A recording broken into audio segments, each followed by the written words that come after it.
प्रधानमंत्री मोदी की 7वीं बार परीक्षा पर चर्चा। छात्रों, शिक्षकों और पेरेंट्स से प्रधानमंत्री मोदी ने बात की और कहा कि सभी छात्रों और शिक्षकों को बहुत बहुत शुभकामनाएं। जल, थल, नभ तीनों क्षेत्रों में युवा पीढ़ी आगे बढ़ रही है। भावी पीढ़ी के पास समाधान है। हर क्षेत्र में छात्रों की सोच देखिए। प्रेशर से सामना करने के लिए सामर्थ्यवान बने, परिस्थितियों से जीतने का संकल्प लें। आप लोग जिस जगह बैठे हुए हैं वहां दुनिया के दिग्गज नेता चर्चा कर चुके हैं। परीक्षा की तैयारी में बाहरी दबाव से कैसे बचे सवाल पर बोले प्रधानमंत्री मोदी। कहा कि दबाव तो आता रहता है, इसे झेलने के लिए खुद को तैयार करना जरूरी है। एक दबाव होता है जो खुद ने ही अपने लिए तैयार किया होता है। हमें खुद को इतना स्ट्रेच नहीं करना कि खुद की स्टेबिलिटी टूट जाए। माता पिता को ज्यादा सीख देने से बचना चाहिए, लेकिन माता पिता को ज्यादा समझाने से भी दबाव पड़ता है।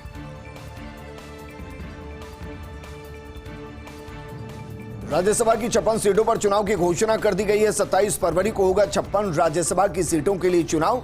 दरअसल अप्रैल में खाली हो रही सीटों के लिए अधिसूचना जारी की गई। 15 राज्यों में अप्रैल माह के अंदर राज्यसभा की 56 सीटें खाली हो रही हैं।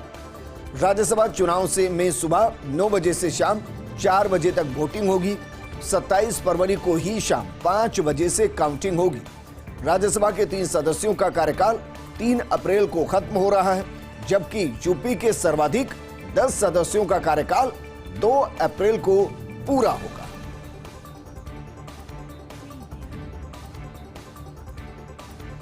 मुख्यमंत्री भजनलाल शर्मा प्रशासन में करेंगे बड़ा फेरबदल। राजस्थान विधानसभा सत्र के बाद एक बड़ा फेरबदल होता हुआ दिखाई देगा। 9 से 13 फरवरी के बीच आएगी तबादलों की सूची। अधिकारी स्तर के आवश्यक तबादले संभव है। वहीं रिजल्ट ओरिएंटेड हार्डवर्कर और बेदाग अधिकारियों को मौका मिलेगा। बिना सिफारिश मेरिट के आधार पर लिस्ट निकलेगी।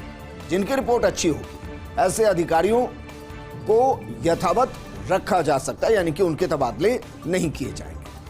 कल शाम को मुख्यमंत्री का बजट अभिभाषण पर जवाब आएगा और उसके बाद मुख्यमंत्री करेंगे अपना होमवर्क और दिखेगा एक बड़ा बदलाव। कई अन्य महत्वपूर्ण फैसले भी सत्र के बाद होने की उम्मीद है।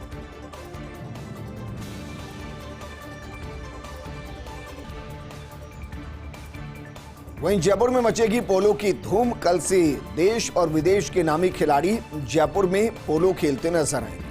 30 जनवरी से 31 मार्च तक होंगे विभिन्न टूर्नामेंट। इस बार महिला पोलो खिलाड़ी दिखाएंगी दमखम और इस सीजन में होंगे 2 12 गोल के पोलो टूर्नामेंट। अब तक का सबसे लंबा जयपुर पोलो सीजन होगा।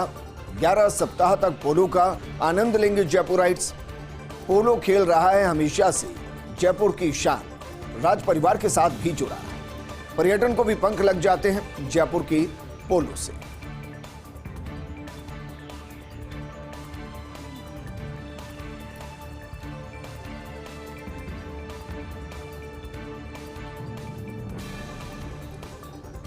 और अब बात करते हैं एसोसिएट एडिटर निर्मल तिवारी की रिपोर्ट की। राजस्व अर्जन में 10 श्रेष्ठ और कमजोर कार्यालयों की रिपोर्ट तैयार की गई है। झुंझुनू, प्रतापगढ़, बूंदी द्वितीय, नीमका थाना, रामगंज मंडी, बालेसर, कोटपूतली, बांसवाड़ा, टोंक और डूंगरपुर को इसमें शामिल किया गया है, जबकि बूंदी प्रथम, झालावाड़, राजसमंद प्रथम, सलूंबर, जैसलमेर, कोटा, जालोर, सिरोही, भरतपुर और बिचौलिया को कपूतों की फहरिस्त में शामिल किया गया। इससे पहले जो हम बता रहे थे वो दरअसल सपूतों की फहरिस्त में, यानी कि जिन्होंने बेहतरीन परफॉर्म किया है, और ये जो है ये वो है जिन्होंने परफॉर्म नहीं किया।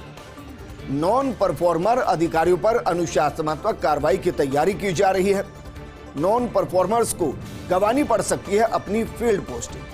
खान सचिव को 10 श्रेष्ठ और कमजोर खनिज अभियंताओं की रिपोर्ट सौंपी।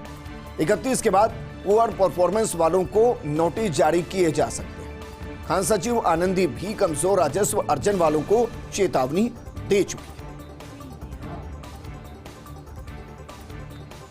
वर्ल्ड वेटलैंड डे के दिन मुहाना वेटलैंड के उद्घाटन की तैयारी। उद्घाटन से पहले ही प्रवासी पक्षियों की पसंद बना मुहाना वेटलैंड।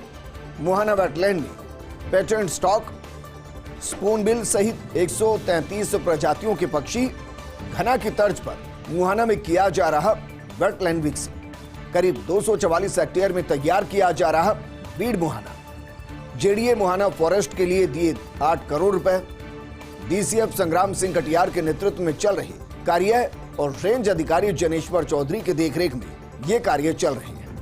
मुहाना को दरअसल 3 भागों में बांटकर विकास कार्य किए जा रहे हैं। ये 3 भाग हैं।